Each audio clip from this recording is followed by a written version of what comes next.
நண்பர்களுக்கு வணக்கம். அனைவரும் நலமாக இருப்பீர்கள். திருநெல்வேலி ஜோதிடர் எஸ் மணியன் பேசுகின்றேன்.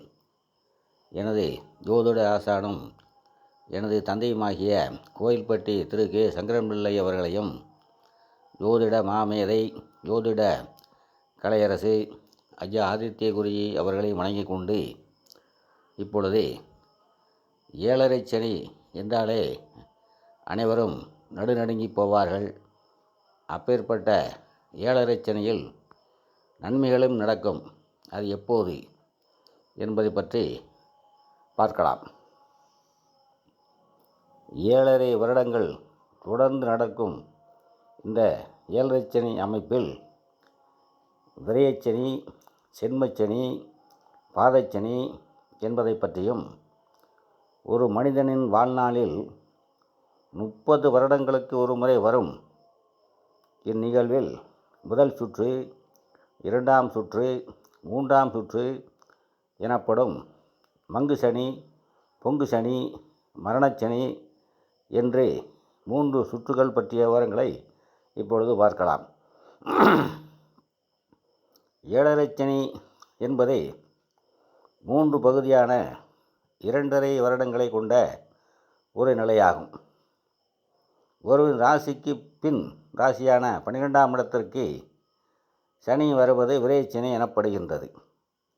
இந்த காலகட்டத்தில்தான் வருமானங்களை சனி அள்ளி தந்தாலும் அவற்றை சேமிக்க முடியாமல் செய்வார் என்று ஜோதிட நூல்கள் சொல்கின்றன. இது ஒரு பொது பலன்தான்.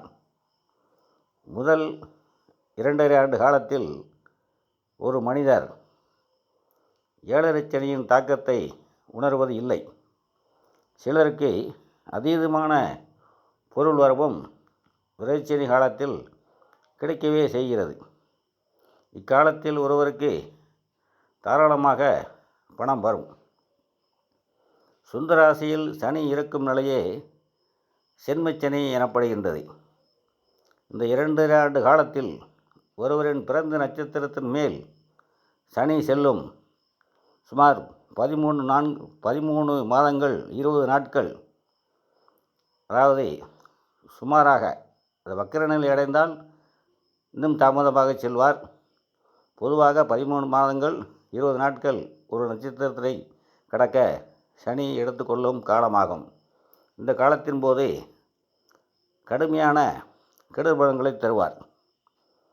அதிலும் 40 வயதுக்குள் வரும் சனி கூடுதல் கஷ்டங்களை தருகிறது.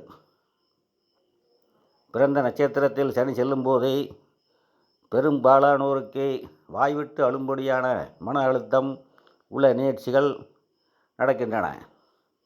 இந்த நேரத்தில் ஒருவருக்கு எது பிடிக்காதோ அது நடக்கும். அந்த ஜாதகருக்கு எது பாதிக்குமோ அதில் சனி கெடுபலங்களை செய்வார். இது வயதிற்கு ஏற்றாற்போல நடக்கும். சென்மச்சனியில் 20 வயது வாலிபனை வயதிற்கேற்றாற்போல காதல் தோல்வியிலும், 30 வயதுகளில் இருப்பவனை தொழில் அமைப்புகளிலும், 40 வயதில் இருப்பவனை தொழில் குடும்ப அமைப்புகளிலும் சிக்கல்களை சனி தருவார். சிலருக்கு நெருங்கியவர்கள் மரணத்தின் மூலமாக பதற்றத்தை தருவார். ஜென்ம ராசியில் இருளாகிய சனி அமரும்போது ஒரு மனிதனின் மனதை ஆளுமை செய்து அவனை தவறான வழியில் செல்லவோ அல்லது தவறான வழியில் முடிவெடுக்கவோ வைக்கிறார். அப்பொழுது தனது கெடுபலன் தரும் கூடிய பார்வை மூலம் அந்த மனிதனின் தைரியம், நற்பெயர் ஆகியவற்றுக்கு காரணமான 3ஆம் இடத்தை பார்த்து அவனது பெயரை கெடுத்து தைரியத்தை குலைத்து எதிர்காலம் பற்றிய பயத்தை கொடுப்பார். ராசியில் சனி இருக்கும்போது அவரது 10ஆம் பார்வையால் தொழிற்சானத்தை பார்ப்பதால் தான் சென்மச்சனி நடக்கும்போது வேலை இழப்பு, சஸ்பெண்ட், சொந்த தொழில் செய்பவர்களுக்கு தொழில் சரிவு போன்றவைகள் நடக்கின்றன. பாதச்சனி எனப்படும் ராசிக்கு 2ஆம் இடத்திற்கு சனி மாறியவுடன் இது நாள் வரை நடந்த கெடுபலங்களை குறைய ஆரம்பிக்கும். ஆனாலும் இந்த நிலையில் முழுமையான நன்மைகள் நடந்து விடுவது இல்லை. சனி முழுவதுமாக முடிந்ததும் அந்த மனிதர் செட்டிலாகும் வாழ்க்கை வாழ்வதற்கான ஆரம்பங்கள் இந்த பாதச்சனி அமைப்பில் நடக்கும். மங்கு சனி, பொங்கு சனி, மரணச்சனி விஷயத்தை எடுத்துக்கொண்டால், பிறந்தவுடன் வருகின்ற சனி மங்கு சனி எனவும், இது கெடுபலங்களை தரும் எனவும், அடுத்து 30 வருடங்களில் வருகின்ற சனி பொங்கு சனி அல்லது நல்ல பலன்களை தரும் சனி எனவும், 3ஆவதாக வரும் சனி மரணச்சனி எனவும், அது முதல் சுற்று சனியைப் போலவே கெடுபலன்களை கொடுத்து ஒரு மனிதன் ஆயுள் ஆரோக்கியத்தை குலைக்கும் எனவும் ஜோதிடர்களால் விளக்கப்படுகிறது. இதில் சிலர் புரிந்து கொள்ளாதது என்னவெனில், குழந்தையாக இருக்கும்போது வருகின்ற 7.5 சனியை மங்கு சனி எனவும், அடுத்து வரும் சனியை 2வது சுற்று பொங்கு சனி எனச் சொல்லி 30 வயதுகளில் வரும் சனி நல்லது செய்யும் என தவறாக நினைத்து கொள்கின்றார்கள். உண்மையில் 7.5 சனி என்பது ஒரு மனிதன் எதிர்காலத்தில் நல்லவிதமாக வாழ்வதற்கான அனுபவங்களையும், பணம் என்றால் என்ன என்பதை பற்றி நேரடி அனுபவத்தையும் தருகின்ற ஒரு அமைப்பு என்பதால் சனிக்கு எவரும் விதிவிலக்காக இருக்க முடியாது. எத்தனை பெரிய யோக ஜாதகமாக இருந்தாலும் ஜாதகத்துக்கு ஏற்றபடி சனியின் கெடுபலன்கள் இருக்கவே செய்யும். பூமியில் பிறக்கும் எவரும் 7.5 சனிக்கு விதிவிலக்காக இருக்க முடியாது. விவரம் தெரியாத குழந்தை பருவமான ஏறத்தாழ 15 வயது வரை வருகின்ற 7.5 சனியை ஒருபோதும் கணக்கில் எடுத்துக்கொள்ளவே கூடாது. இந்த பருவத்தில் வரும் சனி அவருக்கு நல்ல கெட்ட பலன்களை செய்யாது. இது அவரது பெற்றோருக்கும் குடும்பத்திற்கும் சாதகமற்ற பலன்களை செய்யும். அதன் மூலம் குழந்தையும் பாதிக்கப்படும். ஒருவருக்கு 10 வயதில் 7.5 சனி முடிந்திருக்குமாயின் 33 வயதில் இன்னொரு சுற்று சனி ஆரம்பமாகும். அதனை பொங்கு சனி என்று சொல்லி அந்த 2ஆம் சுற்று நன்மைகளை செய்யும் என்று கணக்கிடக்கூடாது. உண்மையில் அவருக்கு விவரம் தெரிந்த வயதான 33 வயதில் வருகின்ற சனியே அவருக்கு முதல் சுற்று சனி போன்ற அனுபவங்களை கொடுத்து கெடுபலன்களை செய்யும். குறிப்பாக இந்த வயதில் வரும் சனி வேலை, தொழில் விஷயங்களில் அவருக்கு சில நிர்பந்தங்களை கொடுத்து தேவையற்றவைகளில் அவரை தள்ளி வயதிற்கேற்ற தொழில், சொந்த வாழ்க்கைகளில் சாதகமற்ற பலன்களை தந்து வாழ்க்கை அனுபவங்களை கற்றுக் கொடுக்கும். 30 வயதுகளில் இருக்கும் மனிதருக்கு பொங்கு சனி எனப்படும் 2ஆம் சுற்று சனி நல்ல பலன்களை தராது. சற்று விவரம் தெரிந்த இளம்பருவமான 20 வயதுகளில் இருக்கும்போது முதல் சுற்று 7.5 சனியை பங்கு சனி என்று சொல்லி, அடுத்த 50 வயதில் நடக்கும் 2ஆம் சுற்று சனியை பொங்கு சனி என்று சொல்லலாம்.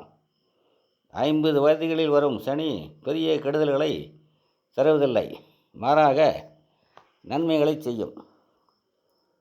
கவனிக்க வேண்டியது என்னவெனில், முதல் சுற்று 7.5 சனி நடக்கும் பொழுது சம்பந்தப்பட்ட மனிதருக்கு வயதிற்கேற்ற மன அழுத்தங்களை, தோல்விகளை, வாழ்க்கையை பற்றிய புரிதல்களை சனி கொடுத்திருந்தால் மட்டுமே 2ஆவதாக வருவது மங்கு சனியாக, அதாவது மங்கு சனி இல்லாமல் பொங்கு சனியாக இருக்கும். விவரம் தெரியாத குழந்தை பருவத்தில் வரும் 7.5 சனியை கணக்கில் எடுத்துக்கொள்ளவே கூடாது. கோடீஸ்வரன் முதல் திருக்கோடியில் இருப்பவர் வரை பிறப்பு ஜாதக அடிப்படையில் சனி பெரும்பாலும் துன்பங்களை தருவதற்கு விதிக்கப்பட்டவர். ஒரு குடும்பத்தில் பெரும்பாலானோருக்கு ஒரே நேரத்தில் ஏழரைச்சனி அஷ்டமச்சனி நடக்குமாயின் அந்த குடும்பம் அதன் தரத்திற்கு ஏற்றால் போல் கஷ்டப்படும் என்பதும் சனியின் ஒரு முக்கிய பலனாகும். இத்தகைய உயர் யோக குடும்பமாக இருந்தாலும் குடும்பத்தின் பெரும்பாலான உறுப்பினர்களுக்கு ஒரே நேரத்தில் ஏழரைச்சனி அஷ்டமச்சனி நடக்குமாயின் யோகமான ஜாதக அமைப்பை குடும்பத்தினர் யோகமான ஜாதக அமைப்பை கொண்டிருந்தாலும் கூட அது செயலற்று போய் கெடுபலன்களே தூக்கலாக இருக்கும். யோகங்களை நிலையாக அனுபவிக்கும் குடும்பங்களில் உள்ளவர்களின் ராசிகளை பார்த்தால் பெரும்பாலானோருக்கு ஒரே ராசியாகவோ அல்லது அடுத்தடுத்த ராசிகளாகவோ இருக்காது. குடும்ப உறுப்பினர்கள் ஒருவருக்கொருவர் 3-4 ராசிகள் தள்ளி அல்லது கேந்திர ராசிகளில் பிறந்திருப்பதை கவனிக்கலாம். உதாரணமாக, கணவன் தனுசு ராசியாக இருந்தால் மனைவி மிதுனமாகவும், ஒரு குழந்தை கன்னி, மற்றொரு குழந்தை மீனமாகவும் இருக்கும். இப்படிப்பட்ட அமைப்பில் ஏழரைச்சனி வரும்பொழுது 4 பேர் கொண்ட குடும்பத்தில் ஒருவருக்கு சனி முடிந்து வருகை மற்றவருக்கு ஆரம்பிக்கும். இது போன்ற நிலையில் குடும்பம் பாதிப்பிலிருந்து காப்பாற்றப்படும்.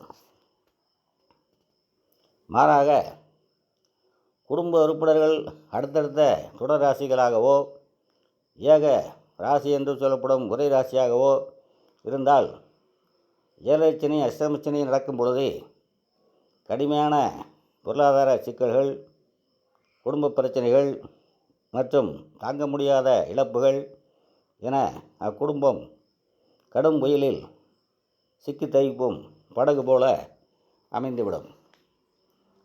ஆகவே ஒரே குடும்பத்தில் பிறந்தவர்களுக்கு ஒரே ராசி பக்கத்து ராசியாக இல்லாமல் கேந்திர ராசிகளாக அமைந்து, அடுத்ததாக இளம் வயதில் வரக்கூடிய சனியின் கணக்கில் கொள்ளாமல் 20 வயதுக்கு மேல் வரும் சனியை கணக்கில் கொண்டு 50 வயதில் வரும் சனி நன்மைகளை செய்யும் என்று கருத்தில் கொண்டு அந்த சனி மிகவும் நல்ல பலன்களை செய்வார் என்பதையும் கவனத்தில் கொண்டு ஏழரைச்சனி நடப்பதற்கு பரிகாரமாக சாஸ்திரங்களில் கூறியிருப்பது என்னவென்றால், தினசரி காகத்திற்கு அன்னமிடுவது,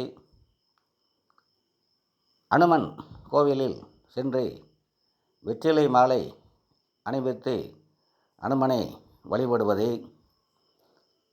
சனீஸ்வர பகவான் சன்னதிக்கு சென்று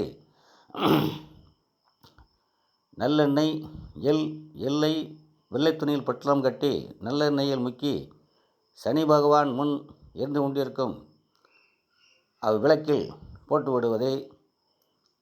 அது மட்டுமல்லாமல் சனி பகவானை நேருக்கு நேர் நின்று வணங்காமல் ஒரு ஓரமாக ஒரு பக்கமாக நின்று சனியின் பார்வைப்படாமல் நின்று வணங்கி வருவது போன்ற வேலை செய்தால் நிச்சயமாக சனி பகவான் உங்களுக்கு நல்ல பலன்களை தந்து உங்களை அருள் புரிந்து காப்பார் என உறுதி கூறி இப்பதிவை இத்துடன் நிறைவு செய்கின்றேன். மீண்டும் அடுத்த பதிவில் சந்திப்போம்.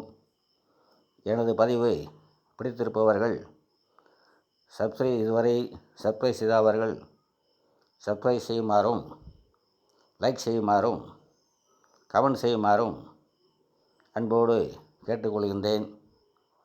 அனைவரும் நலமாக இருப்பீர்கள். வாழ்க வளமுடன்.